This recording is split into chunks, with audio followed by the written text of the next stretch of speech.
পৌষ সংক্রান্তিতে গ্রাম বাংলার একটি নিজস্ব পুজোর রীতি রয়েছে, তা হলো কুমির পুজো। বর্তমানে কুমির পুজো নামে প্রচলিত থাকলেও আসলে এই পুজোর মূল নাম বাস্তু পুজো। যাদের বাস্তুভিটে রয়েছে তারা শত শত বছর ধরে এই পুজো করে আসছেন। জনপদের বাস্তুভিটে রক্ষায় বাস্তুদেবীকে সন্তুষ্ট করতেই পৌষ সংক্রান্তিতে এই পুজো করা হয়। আর বাস্তুদেবী কুমিরের পিঠে চড়ে আসেন। পুজোয় কুমিরের প্রধান অনুষঙ্গ হওয়ায় মানুষের মুখে মুখে কুমির পুজো নামে এটি প্রচলিত।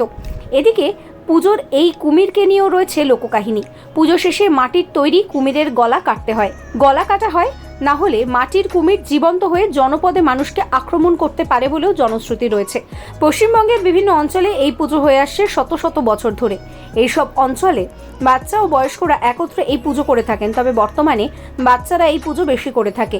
পৌষ সংক্রান্তির 2 বা 3 সপ্তাহ আগে থেকে বাচ্চারা সহজলভ্য বস্তু দিয়ে বিভিন্ন রকম বাদ্যযন্ত্র তৈরি করে।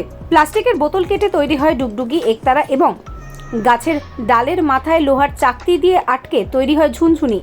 আর তাই দিয়েই পৌষ সংক্রান্তির আগে গান গেয়ে হিন্দু মুসলিম বাড়ি বাড়ি গিয়ে পুজোর উদ্দেশ্যে চাল, টাকা ইত্যাদি সংগ্রহ করা হয়।